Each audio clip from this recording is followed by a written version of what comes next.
All right. See if we get sound.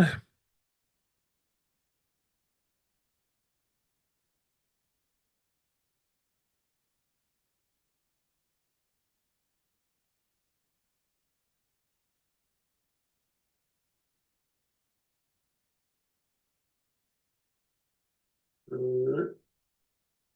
Sweet. Sound's coming through.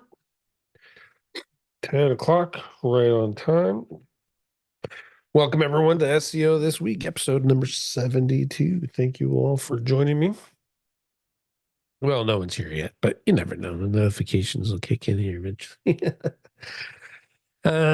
Let's see. Since there's no one here yet, I figure I can drop a couple notes from SEO at the beach. How's that sound?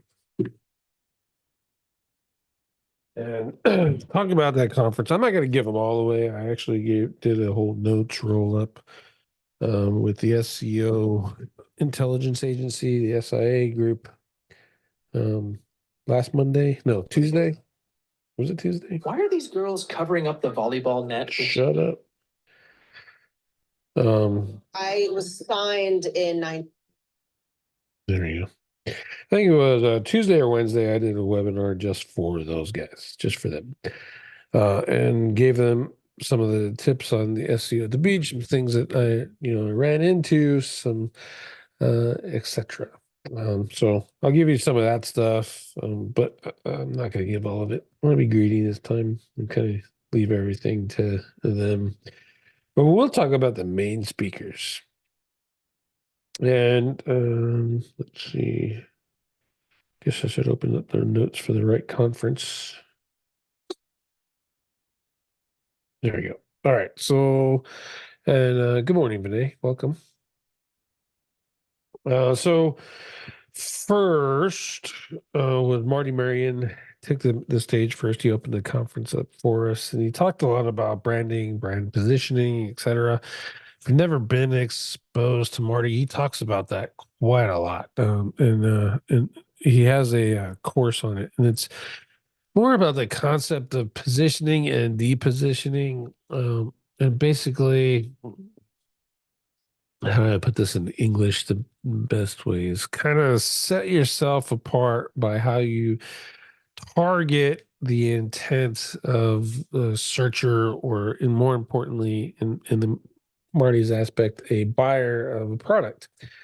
So, and the and another thing that he came up with or is saying is the intent behind the intent. So the example Marty used during the conference was he had a Rolex watch and is like, what are the reasons people buy a Rolex watch? One, graduation, birthday gifts, got a new job, got a new wife, got a new trophy girlfriend, midlife crisis.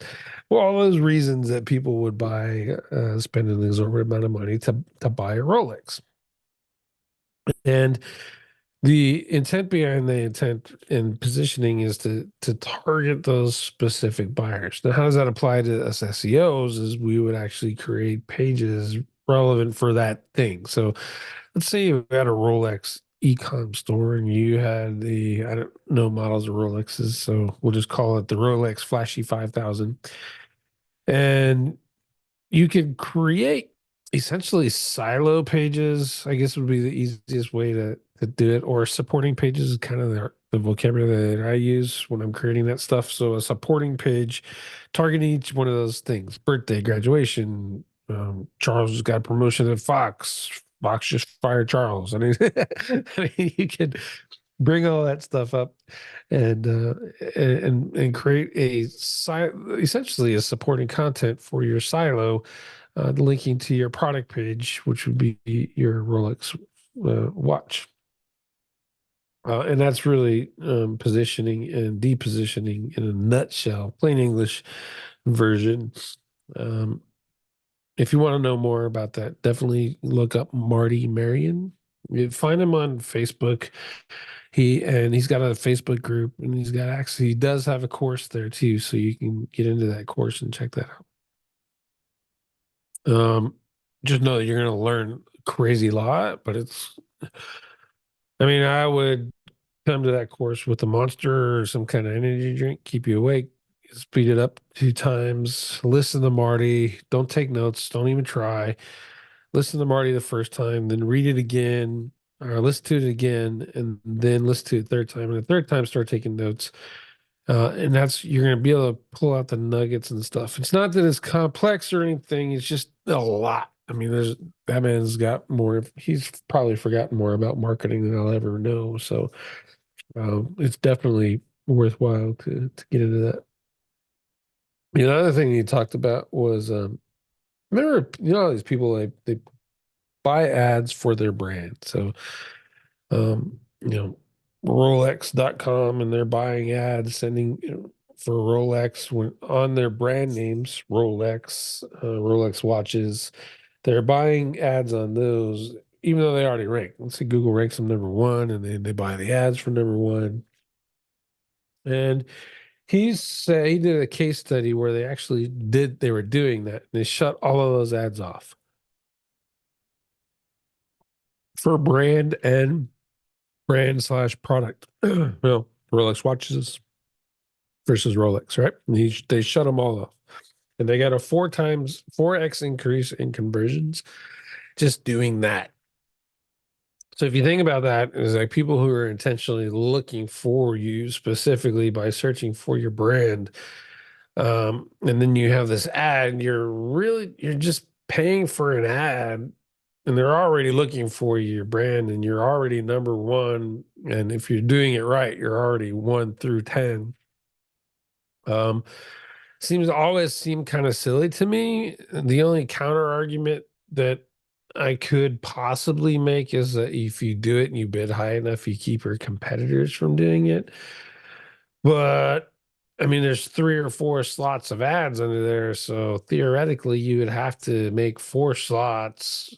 If you're trying to keep your competitors from leveraging your brand name, you'd have to make 4 web pages, run 4 ad accounts, and then bid so that all 4 of your ads take over the top one. Otherwise, you're just kind of wasting money. I mean, doing what I just described, you'd be wasting money. But I mean, if you're going to do it for one, you might as well try to take all 4. It doesn't. But Marty showed with data that it just doesn't make sense to do that. So if you or your clients are running ads on brand name searches, tell them to knock it off and watch the conversion rate. If the data matches what Marty matches, you'll actually be a hero. You probably save them some money, and then their conversion rates will skyrocket. Yeah, they got 4 times as many clicks. Yeah, 4 times as many clicks as well on their organic results from doing that. So increased clicks, increased conversions, less ad spend. Sounds like a winner to me all the way across. Let's see. More people are showing up. Cool. I'm gonna skip Adam.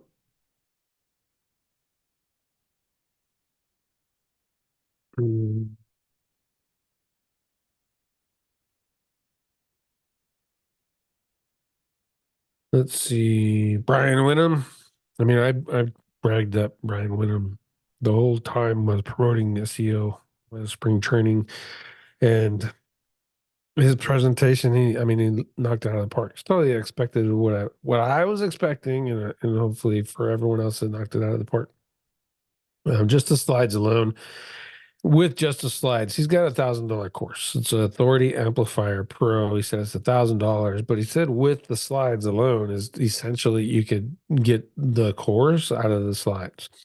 Now, obviously, you'd be missing a lot of the minutia of do this, do that, do this, do that. But if you're broke as shit, then well, you probably shouldn't be doing building new websites. But if you don't want to drop $1,000 and you went to SEO spring training, theoretically you could get the slides and do what he's doing.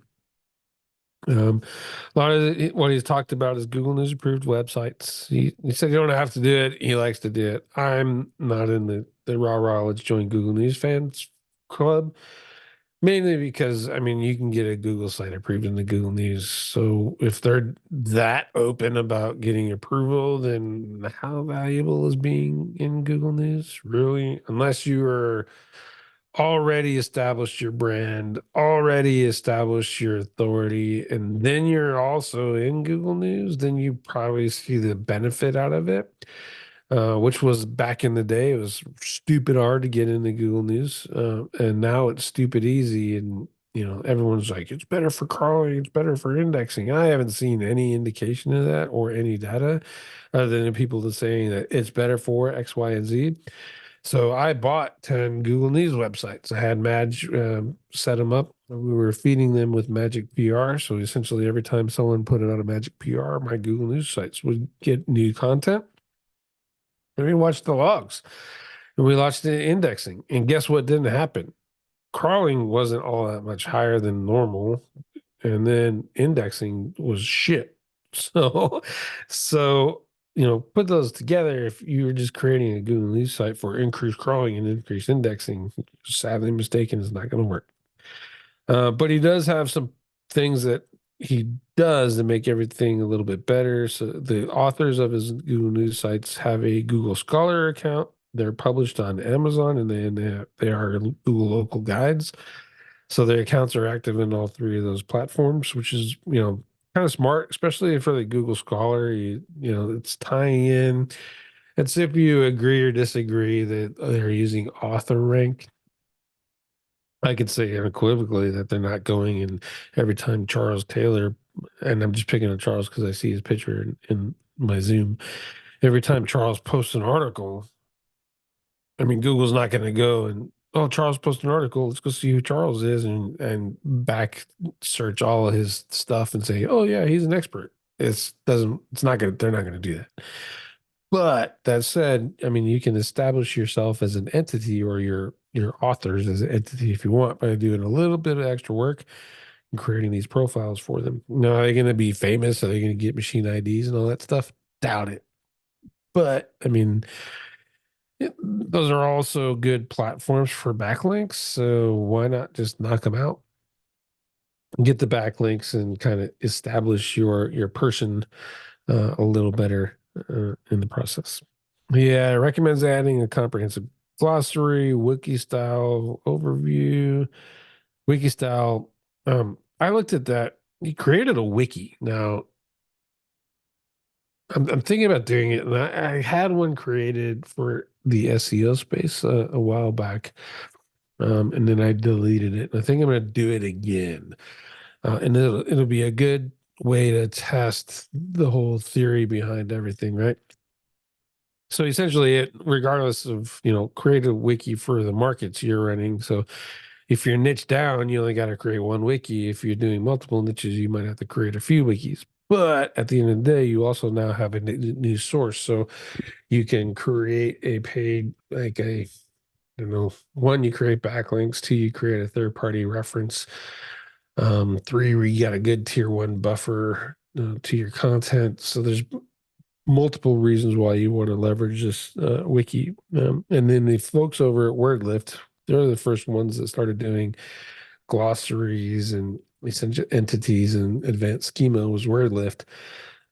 They did that.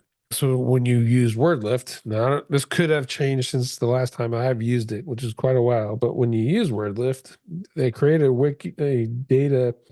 They have a Wikipedia style website that links to entities that they have already on the Wikipedia thing. And then in your market specific entities, they create a vocabulary or slash glossary on your website. And that combination of work together increases rankings with the addition of schema tying all those properties together. So there's nothing to say that you can't do that. And I mean, I've told you guys before, and I showed in SIA the on-page videos that I'm slowly but surely making for the on-page course, how to turn your tag pages into glossaries. And then, when you're using those tags in your content, the tag page now has the definition of the tag. maybe a little supplemental content just to kind of flesh it out a little bit, and then all your posts that list that tag. So guess what happens? None of your pages now are ever orphaned because you're using the tag pages for that. And you're not creating shit tag pages by just having city or tag and then a whole bunch of posts on it, right? So you're creating decent tag pages. So you're knocking out quality, you're knocking out relevance, you're knocking out interlinking, all at the same time. So glossaries are a dope idea. Um, and then he talked about some content generation stuff, which I think I mentioned the SEO at the beach when I did that, content, but just to rehash that a little bit. So Facebook polls and Reddit polls, for example, Twitter polls. Go make a whole bunch of polls in your market. And then when you get the results of those polls, you have now content for your websites. And, if you think about it, if you do 1 week where you do a poll a day, so there's 5 polls, and then the next week you get all the answers and write your content, and you publish the content over the course of 3 weeks. Now you've got a whole month of content already done that you can actually promote versus some, jackal doing, 10,000 AI pages that can't promote it. And then 3 weeks from or 3 months from now, you and I all have to listen to him cry about why he doesn't have indexing. Not that I'm better. Nothing. No. Just saying. I'm just saying. I'm just picking on the jackals. All right. So that was day one. Maybe next week I'll go over day two. Again, I don't necessarily want to give out all of the SEO the beach. Um, this time I want to say that for the SIA people. But that said, those are ones that are main stage speakers that did a really good job at the conference. And it was great seeing old friends. It was great making some new ones. And I enjoyed it. I enjoyed that conference immensely. So now what we'll do is go to the sheet and answer some questions. Good morning, Austin. I appreciate it. Appreciate your kind words, Austin. It's my pleasure. I would say that I do it for the kindness of man, but I mean, I'm doing it what everyone else is doing it for. We want to be internet famous, so trying to draw the line between internet famous and real world rich. So hopefully, I'm doing good. All right, let's see. SEO important. What do you think of Victoria Altman's course for cloud sites? Is it worth the money? Full disclosure, she gave me free access to that playlist and asked for a review. I'll tell you, it uses CyberDuck to access the cloud pages, and then she was offering some templates uh, for web page design if you want to go into that, etc. And I thought it was a good happy medium for saving yourself some money, like not having to buy yet another sucky cloud stacker software, or having to buy something that's a little bit more rigid like Mass Cloud Creator. And then it was good, if you're dealing with SaaSes and all that stuff and you're just tired of doing that. For me, I like software, so it resonated really well with me being able to just hook up CyberDuck and be done with it. And I'm not relying on all these other people's views of what my cloud pages should look like or how they should be set up or setting up unnecessary pages like Yaks, etc. So if you're into that kind of uh, if that sounds good to you, then that would be that would probably be a good opportunity or a good course selection for you, I think. So it's Victoria Altman's course.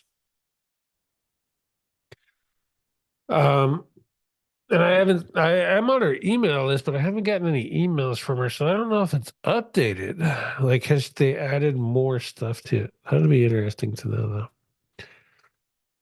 though. Let's see, this is from James. I have an e-com site where a previous SEO opened up the color facet option on category pages to your color facet option to rank for more keywords. Oh, okay, I know what you're talking about.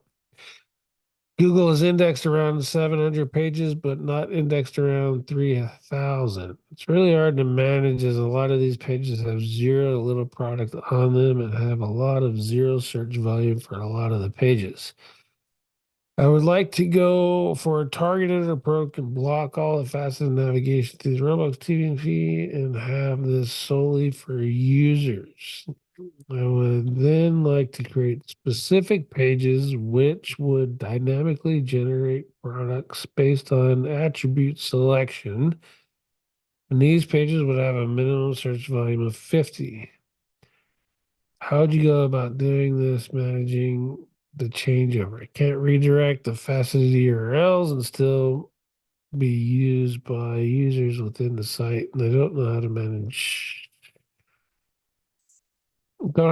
all the discovered and not crawled URLs in Search Console.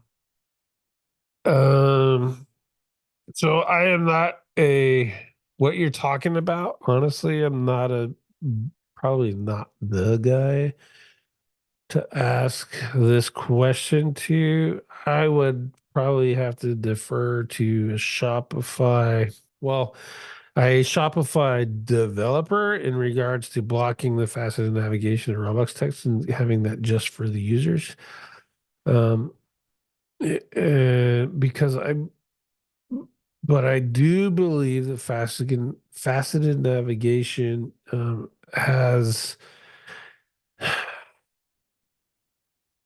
some drawbacks and some not, right? Because and then you want to dynamically generate products based on attribute selection.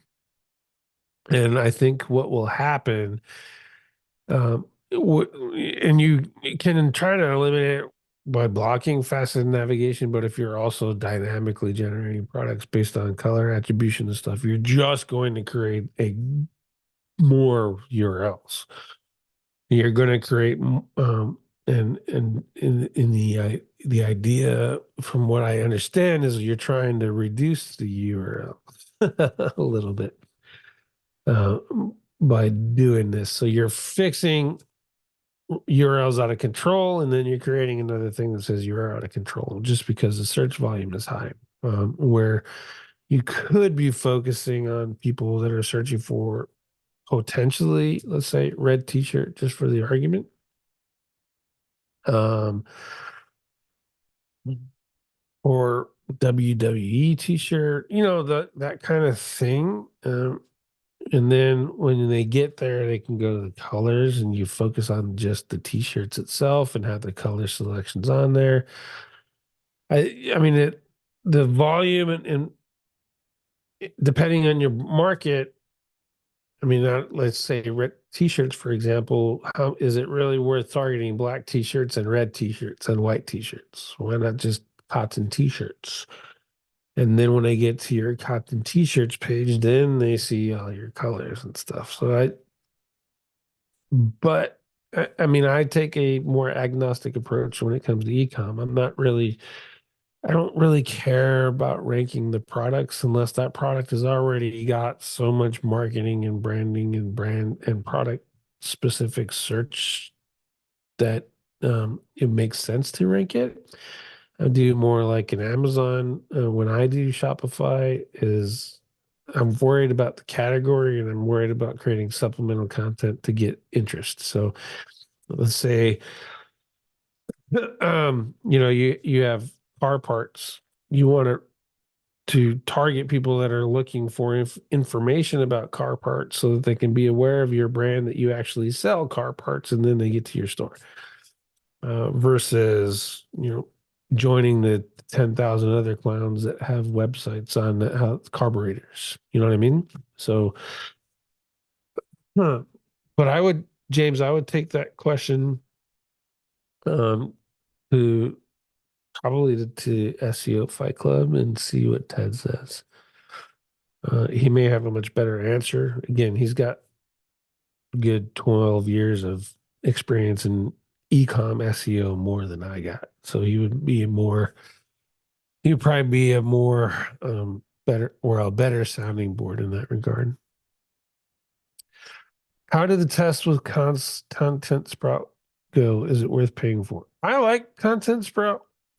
Still a fan. I think the topical maps feature was probably the best in out of all of them. As a matter of fact, I created a few of them.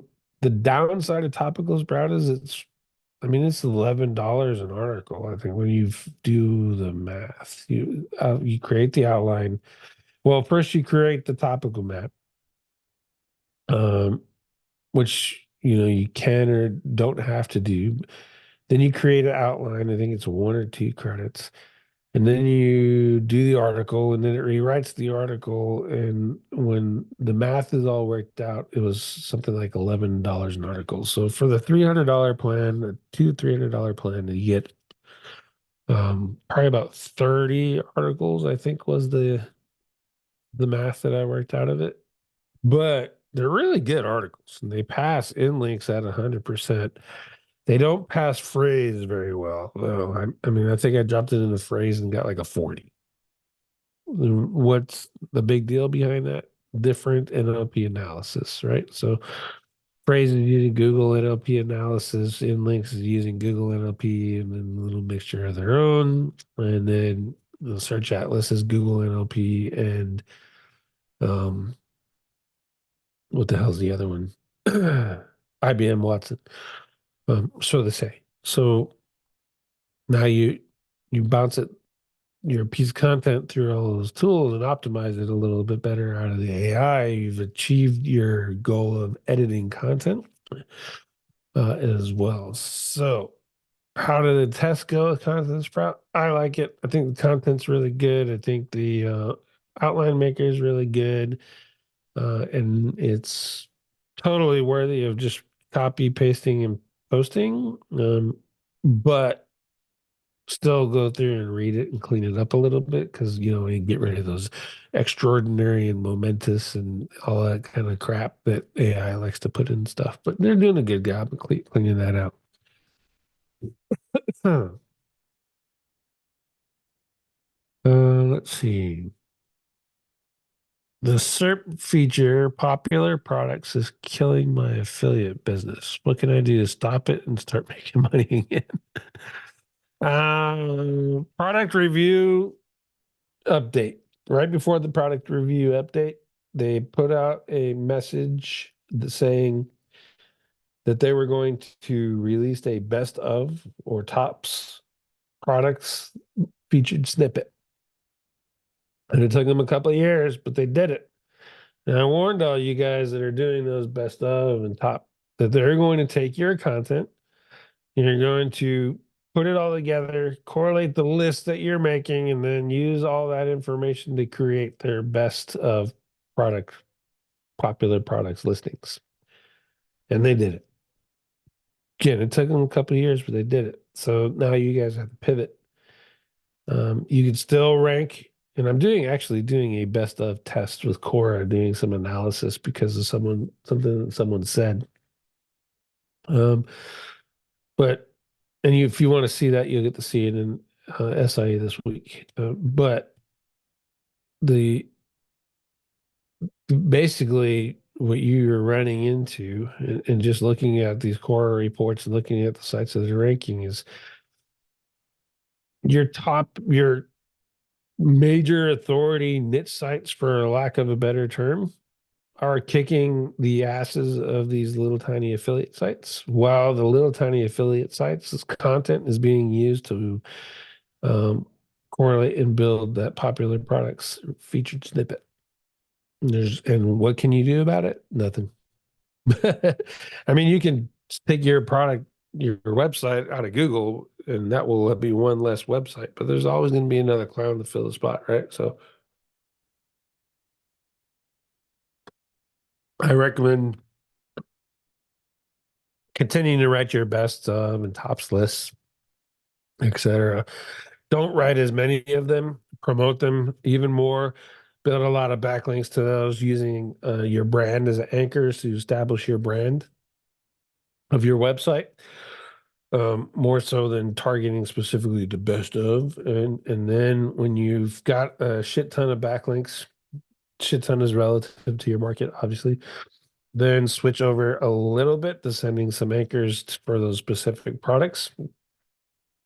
The brand names, not the type, the brand names of those products that you're listing in there, and then kind of work that up a little bit and then see how that goes.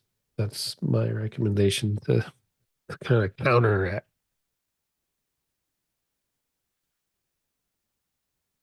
You can also buy links from someone like Grindstone on authority sites. He basically he's got a whole system to find authority sites, and those sites he's seeing ranking, and then he gets or works to get access to be able to advertise on those either via sponsored content or some other method, and then he'll build links to those pages after he gets them live on your behalf.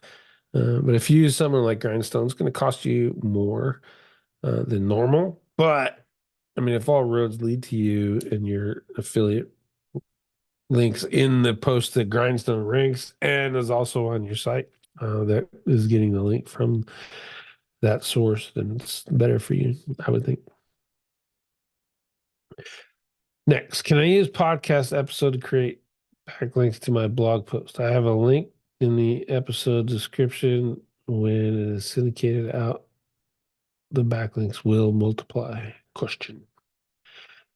The answer is yes, but you'd be limited to the availability of the link, outbound link on the platform as it goes, right? So not all platforms have links to them. That said, if the URL is seen on those pages as Google crawls them, there's a theory behind that it's not necessarily a link, but it's a mention, then you would get some benefit from that. I haven't tested that theory or not, but I mean it's kind of sort of makes sense, right? Um, but I would say it is certainly worth doing, especially if you have good content and you have a good system to create those podcast episodes. Um, with Google Podcasts going away, you have now Spotify, which has got a really good audience, Apple, and there's few other of those platforms. So, I mean, if you have the time, money, and effort to knock it out, I'd say go for it. Let's see, Google's feature called, you got that one.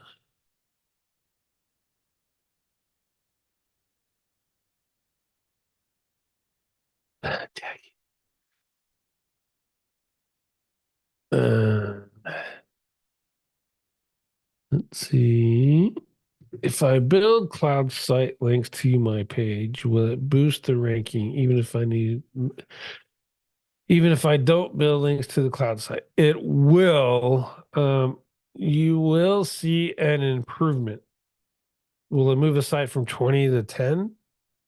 Probably safe to bet not if it's worth has any amount of competition to it. But if it's like a long tail thing, then sure. But yeah, so I would recommend not doing that because 0 + 0 = 0. It's the same as if you buy a guest post on a website and it doesn't have any backlinks and it doesn't have any internal links, then does it have any power at all, really? Um, Probably has enough to move it up a little bit, but if you build backlinks to your tier ones, you increase the power of your tier ones, you increase the return on investment for buying them, and you reduce the amount that you have to buy. And that's where tools like cloud sites, again, G sites, Web2s, SEO Neo, GSA, all those things come into play as you're building power to your tier ones.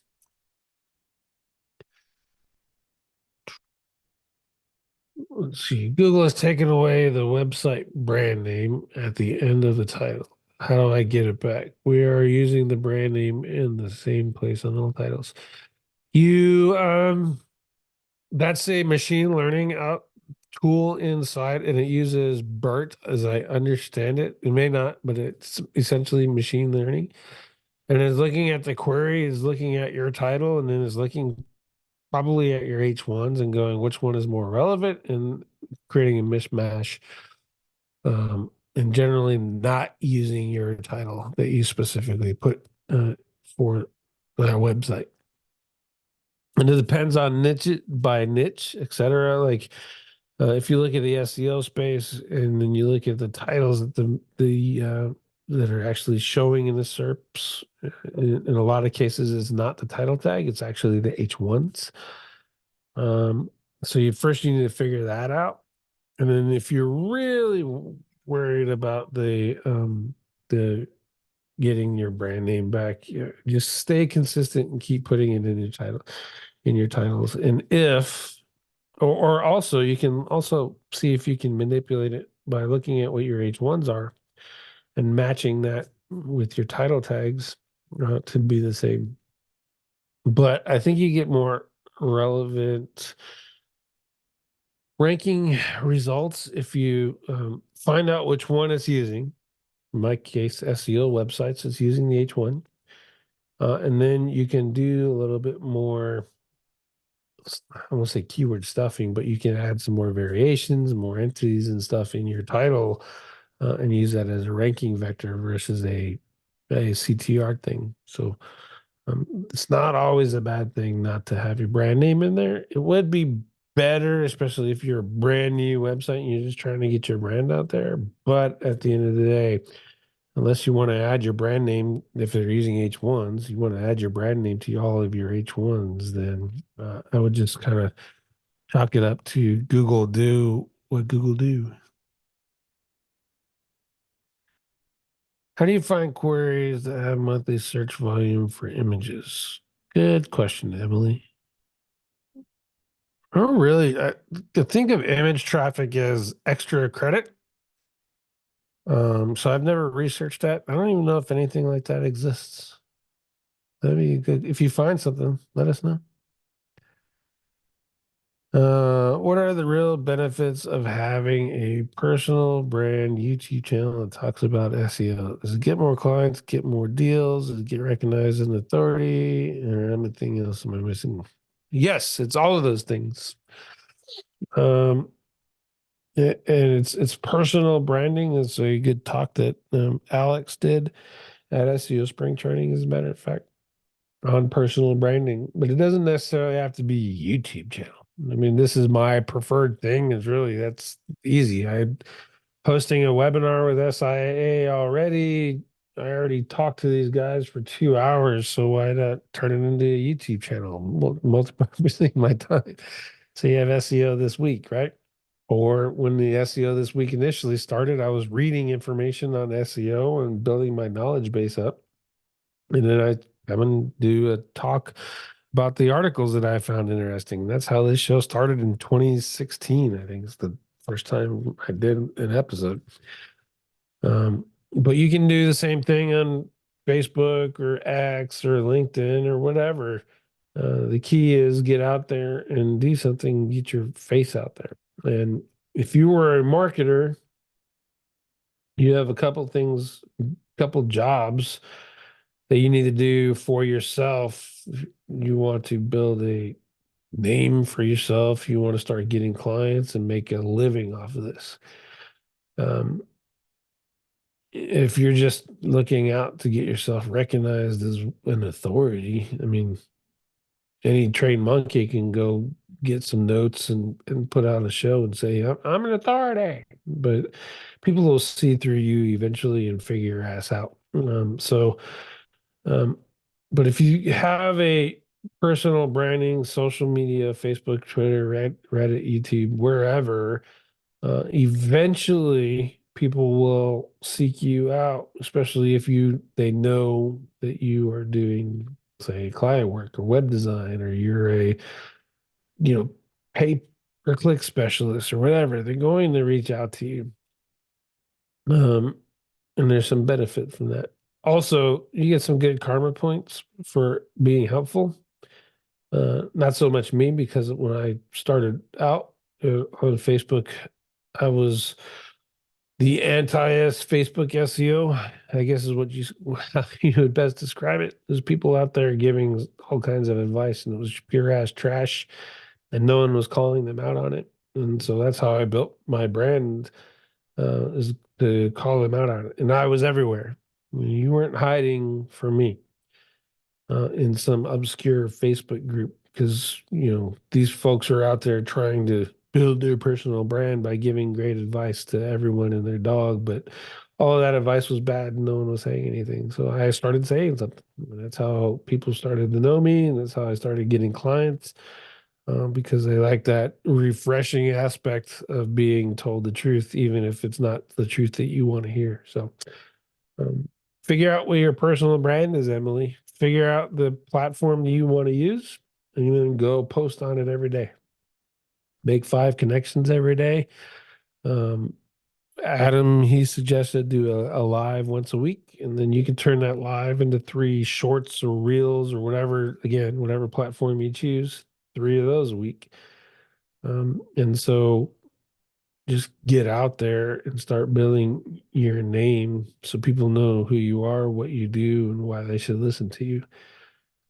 If they hire you, they hire you. They don't, they don't. If you get internet famous, you get internet famous. If you don't, you don't. But at least Emily is out there showing this is what I know that you don't, and you should listen to me, be listening to me.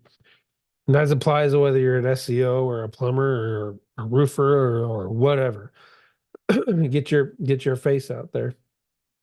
You want to see a good example of that? Look for Victory Outdoor Services. They have a YouTube channel. That guy promotes his business, but he does it by showing the personality of his team, the quality of his work, and he's doing it all during doing videos at the same time. So he's building his personal brand. He's building his YouTube, his company brand, and then he's also building his employees' personal brands, because now they've split off and created their own YouTube channels and created their own audiences. And that's what the value of personal branding does. So there you go. All right, got all of those. Let's go back here. Tanya, hello. How to choose whose on-page factors to copy from if the whole SERP is a mess. No one intentionally optimized for the keyword and ranking because of the engagement factor or links. So if no one intentionally optimized for the keyword and ranking because of engagement factor or links. So first off, the engagement factor is the number of clicks from SERPs. I don't give a shit how many people are going to try to claim that it's engagement on my website. It's engagement for somebody searches for something, sees my website, and clicks it. That's engagement. And then could be the ping back, where if you click it and then you go back, you're like, no, that's not what I want, and then go back. Google can measure that too, but they're not on your site going, oh, the people's bounced and the people scrolled and the people clicked this particular button over here. They're not doing that. It costs too much fucking money to do that, and it makes no goddamn sense. So engagement factor is click-through rate in the SERPs. And then the backlinks comes from promotions. If you're not building backlinks and you're getting fucked over or beat by people that are building backlinks, then stop crying, because you're doing it to yourself. Promote your content. Promote your content. Advertise your content. Hopefully, I got loud enough for you guys. Promote your content. And you do that on the internet with backlinks. And then the last one, no one intentionally optimized for the keyword. Well, they could have unintentionally optimized for it. They could have just wrote content that's related to it and used entities and used LSI and used Yake, whatever, or used TF, IDF, or just wrote a nice piece of content that naturally was optimized for that keyword, and Google liked it and ranked it. So you analyze what they all did, and then you figure out, using that data, not who's on page factors to copy, use the analysis and use your brain and optimize and create a good article. It's as simple as that. There's stuffing and variations and coherent keywords and all that stuff. It's all just fancy bullshit trying to cover for I wrote a shit article. Now, how do I optimize my shit article? You can polish a turd, but at the end of the day, it's still a turd. Look at your content. Is it really, really about what you're trying to target? And if it's not, or if it's just some AI mumble jumble generalist crap, you need to go back and rewrite it and then do all that other stuff, variations and entities and all that to take it over the top. But it's all the base. It's all the basics. Start at the bottom. Start at the outline of your content. Haven't done that, then you're screwed regardless. Mark, where can I actively learn to test Black Hat SEO text? It's difficult to find any. um, I started in Black Hat World. It's I haven't been to that forum in quite a while. Ralph Christensen, he's got a forum, and I believe he's talking Black Hat stuff in his premium part. I know they're doing some cloaking and some other stuff in that premium part of his forum, so you probably check that out. Again, but it's Black Hat, right? So don't do anything to your clients and don't do anything you don't want to lose. But if you're cool with churn and burn stuff, then those Ralph Christensen forum is probably where you want to be to learn good stuff. Not hacking, by the way. Talking about Black Hat SEO techniques, not being a dick. Austin, could you please share your thoughts on the issue shared by Grindstone recently? AI scraper sites creating image hot links, particularly match keywords. Yeah, I was the one to show Grindstone that they were doing that inside of our mastermind.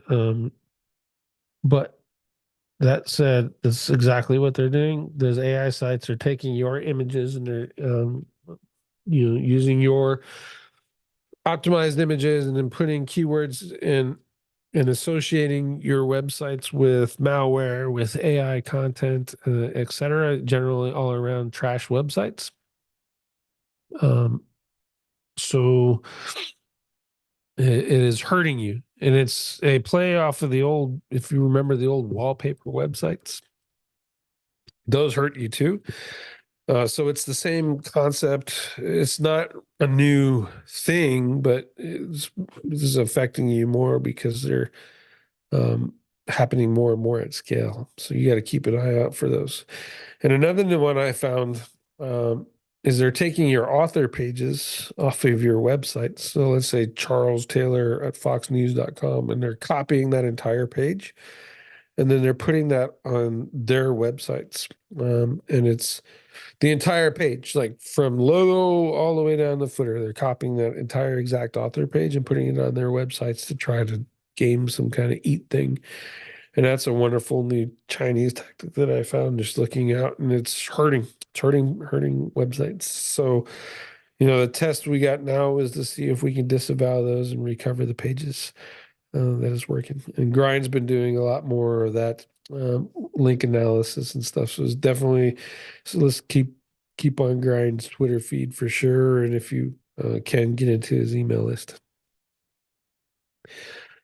YouTube benefit referred two people to Clint last week based on his generous. Thank you, Austin. Appreciate you. Is it possible to pay to apply for that mastermind? No, I actually did a free version of mine. I have a mastermind, and these are a group of people that I know, like, and trust that are way smarter than me. Occasionally, I bring some people in and stuff, but at the end of the day, it's mine. It's my own personal group. I did create an offshoot of it at one point, and I didn't charge for it. It was free. 300 people joined, and guess how many people actually did anything while they were there? Like talked, said anything, asked good questions, gave good information, and helped each other? Zero. So people don't value free, and I'm not wasting my fucking time doing that again, for sure. So if I create another public mastermind where I bring more and more people in, it's going to be paid, probably a la like what's that one traffic think tank, kind of something like that.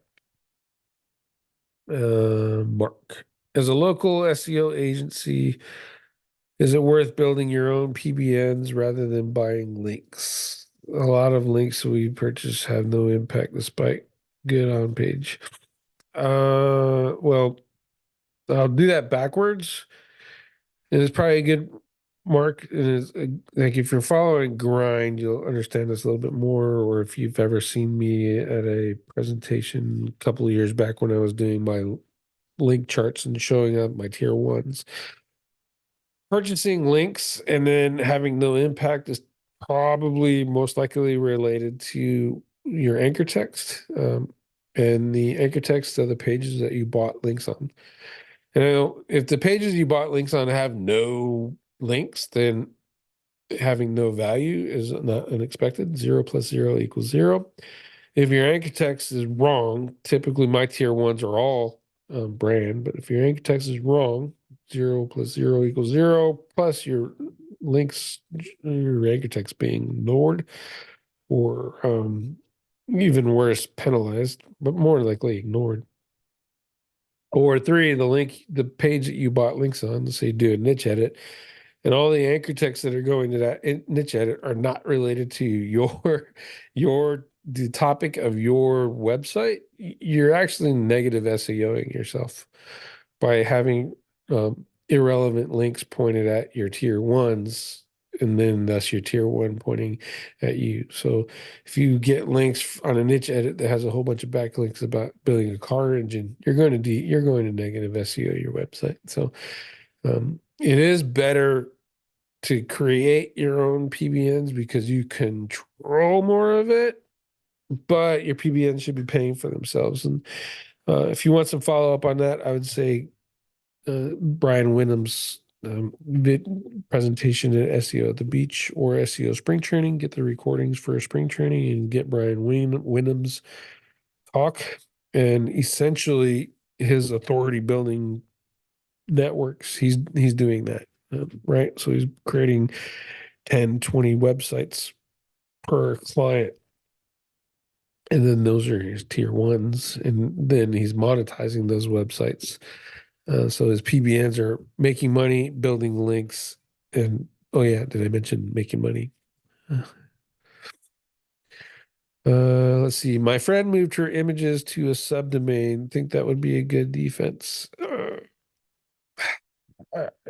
I would say it's not going to hurt to test it. CDN URLs would probably be better than subdomain, but only because it's totally off the mark. But you can also get a code and I believe it's HT access. Someone has to correct me if I'm wrong.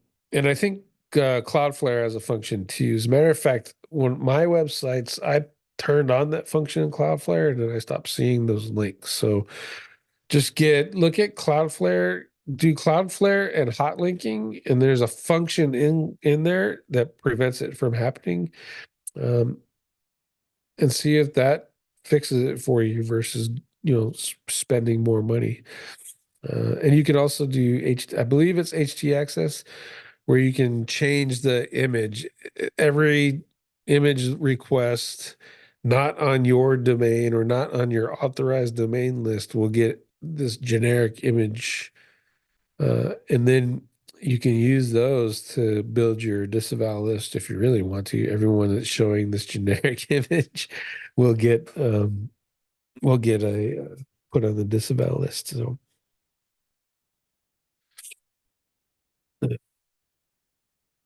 yeah, the DJ blocking hot linking of images and likely take care of it unless it goes deeper in that. Yeah, that's pretty much the idea, DJs. But I'm using Cloudflare. I'd log in, but I don't want to show you guys all my user information. So, but is a Cloudflare function to turn that on. I blocked hot linking and CDN and still got some of my origins are currently recently disabled via HTXS to give error. Yeah, it's easy option doing that. Yeah. Well, I think that the more popular your website is, Austin, the more likely that that stuff could happen to you repeatedly. And so you have to, I honestly, I think that you should be doing a quarterly analysis of your backlinks anyway and creating disavow files because supposedly Google is, oh, we can see those and we stop that. We don't let them hurt you. But when you disavow them, miraculously, all that hurting that you got when those showed up went away. So Google's clearly not handling those. So you should, as a default, do what you did, Austin, Cloudflare, HT Access, maybe CDNs, put all that together and put that work in. But also quarterly, you probably need to be doing your disavow file quarterly just to stay on top of that stuff. It's also a good trusting for the algorithm. Are they cleaning their profile? Check disavow. Has disavow? Yes. Check. Good. And then maybe it's pure guess, but maybe they don't hit you as hard that they would if you didn't have a disavow file and we're not showing any signs of paying attention to that stuff.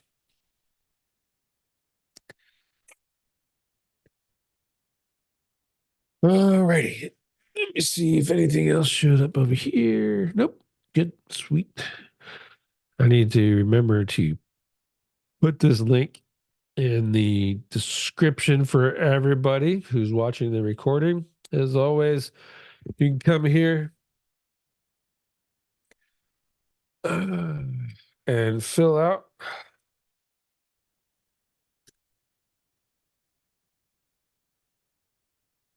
Q&A sheet. Let me stop this. I almost showed you my drive like a sucker. Dun, dun, dun, send link, shorten, copy.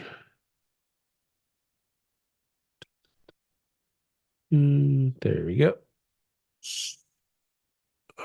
Add a playlist because done, save. Cool. All right, so the forms in the description if you want to get on a sheet for next week. Otherwise, thank all of you for showing up. As always, appreciate each and every one of you for spending your time with me, asking your questions, and I will see you next week or in the Discord. Oh, what? And then DJ pops in with one last question. Are you still doing any cold emailing, getting SEO clients? Good old video audit plus email.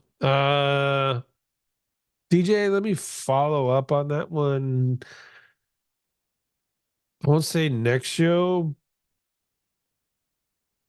Let's do 1st of May, DJ. And I'll follow up on the client getting thing that I'm going to be doing, that I am doing / going to be doing. Um,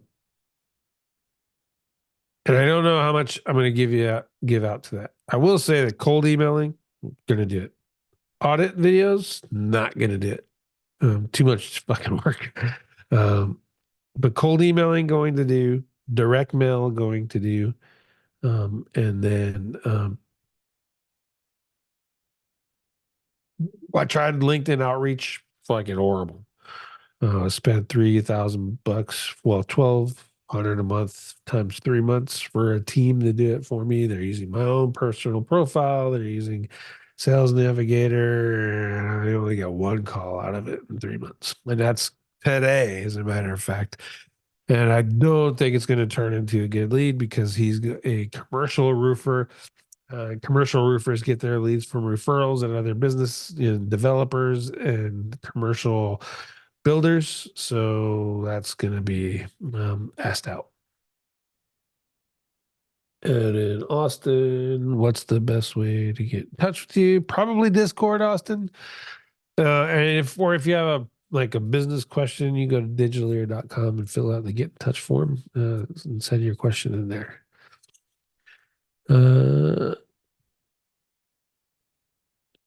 And Also, Digitally has the phone number on it.